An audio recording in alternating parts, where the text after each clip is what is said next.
Dicen por ahí que la venganza es un plato y que se sirve frío. Pues amigo de Conexión, reciban un grandioso saludo de su servidor Carlos Federico. ¿Y por qué hago ahora sí una presentación con este hermoso refrán mexicano? Pues aquí vi en pantalla a dos señorones que en similitud tienen que tuvieron que renunciar en un momento a la cuarta transformación. Y digo señorones porque son muy queridos en México. En un momento cada uno de ellos fue presidenciable, la gente así lo pedía. Santiago Nieto era intocable, la gente lo amaba. Pero algún día se cometió algún error en aquella famosa boda en Guatemala. Y tuvo que renunciar por un momento a esta hermosa transformación que vivimos en este instante. Pero pues hoy vuelve, pero ahorita se lo vamos a contar. ¿Qué es lo que pasó? ¿Por qué venganza? ¿Por qué la tía Tatis también tiene algo similar? ¿Qué pasó con ella?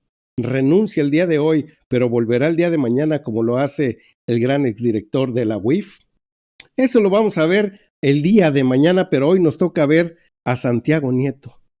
¿Por qué venganza, amigo de Conexión? Es la pregunta. ¿Sabía usted que en algún momento Santiago Nieto padecía una depresión al grado de que estuvo encerrado mucho tiempo en un cuarto? Perdió a su familia, se tuvo que divorciar por la persecución que traía de Emilio Lozoya Austin. Ahorita se lo vamos a contar paso a pasito, pero empecemos el día de hoy porque todo empezaba cuando él era director de la FEPADE, donde se estudian los delitos electorales, en los cuales halló este gran personaje que el señor Enrique Peña Nieto había tenido una falta muy grave al aceptar dinero de Odebrecht, con el cual lo emplearon en una campaña electoral allá en el año 2012, y ya se tenía que judicializar, esa es la palabra correcta. Cuando él ya tuvo todos los elementos allí en la FEPADE, se los pasó a la PGR, así se llamaba la Policía General de la República, para que ahora sí actuara conforme pues a la justicia lo pide en ese momento. Cosa que Lozoya Austin estaba inmiscuido en eso, el director de Pemex en su momento, y él trató de frenar, frenó ahora sí que se judicializara eso porque si no iba a ir a la cárcel. Al grado que expulsaron a Santiago Nieto de su trabajo, en el cual era el mero machichón de ese lugar, pero no solo eso. Le dieron una persecución inmensa, ahora sí digamos, una marcación personal de la gente del Asiedo, al grado que ya no se podía vivir en familia. La esposa tuvo que huir con sus niñas, se tuvo que divorciar, y Santiago Nieto no hallaba qué hacer porque sufría de delirios de persecución constante. Pero, ¿qué le parece si empezamos a platicar cómo Lozoya Austin lo empezó a hostigar junto con el director de la PGR en aquel momento? Vámonos rápidamente a la nota, amigo de Conexión, y no olvide que el día de mañana hablaremos de la tía Tatis, que le pasó algo parecido en su momento. Aquí vamos a ver ahora sí cómo, ya siendo director de la Unidad de Inteligencia Financiera, le hacían una entrevista a este gran personaje que hoy vuelve a la cuarta transformación apoyando a Américo Villarreal allá en su natal, que ya es gobernador, Tamaulipas. Y ahora sí también va sobre otro plato frío que se llama cabeza de vaca. Pero vayamos al informe poco a poquito para ir desglosando cómo que entró en depresión, cómo que lo andaba persiguiendo el Asiedo constantemente, cómo es que se divorció, la esposa lo dejó, al grado que no aguantaban esa vida, y cómo fue Marcelo Ebrard a sacarlo ahora sí de esas sábanas en las cuales ya tenía meses metido por ahí escondido. Pues como dice aquí en pantalla, amigo de Conexión, con independencia de mis defectos personales, dice Santiago Nieto, yo tenía la razón y Lozoya Austin no. Ahora la diferencia es que Lozoya está prófugo de la justicia. Bueno, ahorita ya está en la cárcel, porque esta entrevista lo hacía cuando no lo hallaban. Su madre en arresto domiciliario, su hermano y su esposa están prófugas de la justicia. Y claro, creo que esa soberbia ya no se ve reflejada ahora, expresó en una entrevista. Y es que, aquí proseguimos con la entrevista, y es que el hombre que puso en la mira a la Fiscalía General de la República, al círculo que brindó la boda de Mar Collado, de la hija de Juan Collado, el abogado de Enrique Peña Nieto, afirmó que el punto no es de buenos ni de malos, sino que el tema es que hay normas y esas normas se tienen que cumplir. Esto es, de que hay una justicia. Y el que viola la ley, como dice aquí, si se viola la ley, debe haber diferencias incentivando. Es precisamente lo que la gente como Lozoya no estaba acostumbrada ante nadie. En razón de que se sentían dueños del país, expresó el gran Santiago Nieto. Desde julio del 2019, la Unidad de Inteligencia Financiera arrancó con el plan de la casa limpia. Había que limpiar todo lo sucio, por el que denunció a Lozoya Austin, a Juan Collado, Rosario Robles, Carlos Romero de Champs, Eduardo Medina Mora y más reciente a Genaro García Luna, que ya se encuentra en la cárcel.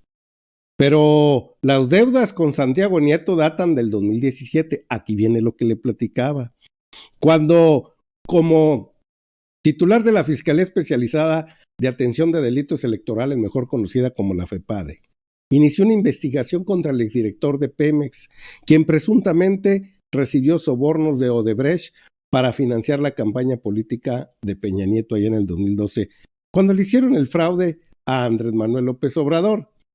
En aquel breve flashback, Nieto Castillo cuenta que en esos días se enfrentó 7 denuncias de oficio, Contraloría, visitaduría en su contra, interpuestas no solamente por Lozoya Austin y el abogado Juan Collado Trejo.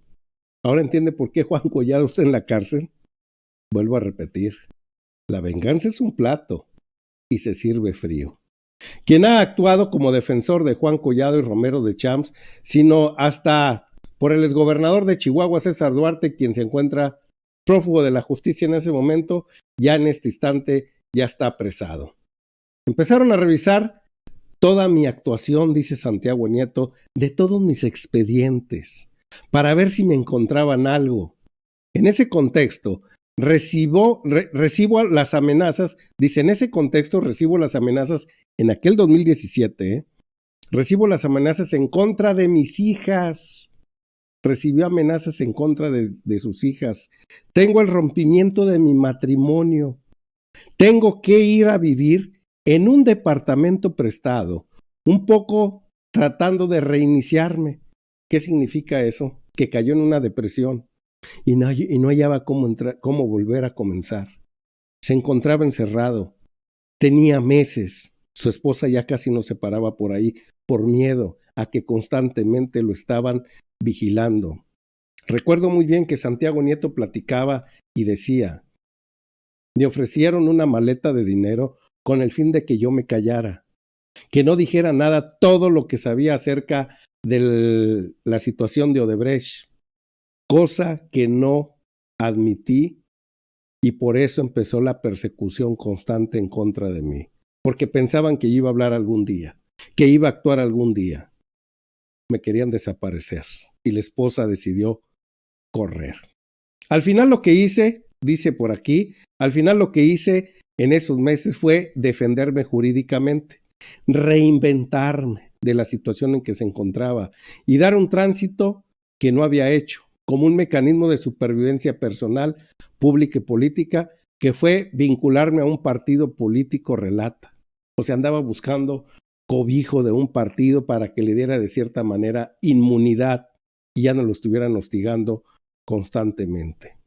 En ese reinicio, recibió la llamada del hoy secretario de Relaciones Exteriores, Marcelo Ebrard. Quedaron de verse en una cafetería de la colonia Roma Sur y Ebrard, quien entonces era uno de los 5 coordinadores de campaña del candidato Andrés Manuel López Obrador, junto con Tatiana Cloutier, que era una de las coordinadoras también, le preguntó sobre el blindaje electoral que había hecho en la FEPADE. Al final de la conversación, me dijo que me tenía que escuchar el presidente y me convocaron para que fuera a Guadalajara, Jalisco. Aquel 22 de mayo del 2018, cuando el presidente Santiago Nieto llegó, cuando el presidente ya andaba en campaña, Santiago Nieto llegó en punto de las 11:40 de la mañana a Tlaquepaque, Jalisco, sin más datos que el de una promesa con el candidato presidencial. Entró por la valla principal y en la que López Obrador realizaba su eventual recorrido de selfies y escuchaba distintas quejas contra el gobierno priista. A los 5 minutos, ambos personajes se encontraban en el templete y sin ninguna discusión previa, López Obrador anuncia la adhesión de Nieto Castillo con el fin de castigar los fraudes electorales, aunque rechazó ir por la cabeza de Peña Nieto. Y después ya todo es historia. Tiene la carpeta de Enrique Peña Nieto, tiene la carpeta de Lozoya Austin, al cual se encuentra encerrado en este momento. Tiene a Juan Collado en la cárcel, tiene a Rosario Robles ya en un arresto domiciliario porque acaba de salir. Santiago Nieto Castillo fue perseguido, pues, de una manera como le hacían en los sexenios pasados. ¿Cómo le hacían en los sexenios pasados? Pues de una manera autoritaria. Si se ponía en contra del poder, pues ya sabe que ellos de manera injusta lo perseguían, lo trataban de, pues, aniquilar de cierta manera, y Santiago Nieto tuvo que vivir encerrado durante mucho tiempo. Después se hizo un gran patriota. Empezó a perseguir a toda esta bola de bandidos y la mayoría están en la cárcel. El señor Genaro García Luna, Juan Collado, el señor Lozoya Austin y pues Rosario Robles, solo que tiene su arresto domiciliario. Falta Romero de Champs, el cual también le tiene su carpeta de investigación muy grande, y por supuesto que Cabeza de Vaca, el cual formaba parte de toda esa coalición panista, la cual quería llegar a la presidencia en este 2024 con el Gil Suárez del PAN, junto con Javier Lozano. Todos ellos eran senadores en los tiempos de Felipe Calderón. Ernesto Cordero, el mismísimo Cabeza de Vaca, y se me olvida otro nombre por ahí, al cual el que se posicionara mejor lo iban a apoyar. En este caso era el señor que es prófugo ya de la justicia, oriundo de Tamaulipas. Este señor era el que iban a poner ahora sí como candidato dentro de ese grupo para seguir cobijando las esferas del poder. Pero todo se les ha venido abajo, porque Santiago Nieto, conociendo muy bien de qué lado cogían por haber integrado esas carpetas, pues hoy en día persigue desde el gobierno de Tamaulipas a esa bola de sinvergüenzas. Ahora entiende por qué, cuando llegaron al poder con Andrés Manuel López Obrador, estos señorones se convirtieron en unos patriotas hartos de tantos delitos de corrupción, de vejaciones, de tanta impunidad que vieron durante mucho tiempo, injusticias y sobre todo en ellos mismos. Pues Tatiana Cloutier tiene algo parecido, en el cual por eso se salió del PAN en su momento ya en el año del 2005-2006, cuando ella participó en el desafuero de Andrés Manuel López Obrador y se dio cuenta que en realidad no era un acto justo. En aquel tiempo ella, después de 15 años de haber militado en ese partido, decidió dejarlos cuando se dio cuenta que eran más priistas que panistas. Pues amigo de Conexión, quede usted muy bien enterado, no se le olvide darle like, suscribirse al canal, en esta bolita es más fácil y acá tiene 2 videos para que usted se mantenga mejor informado. Si está en Facebook, manita arriba, comparta porque Conexión está al pie del cañón en esta cuarta transformación. ¡Vámonos riendo, raza!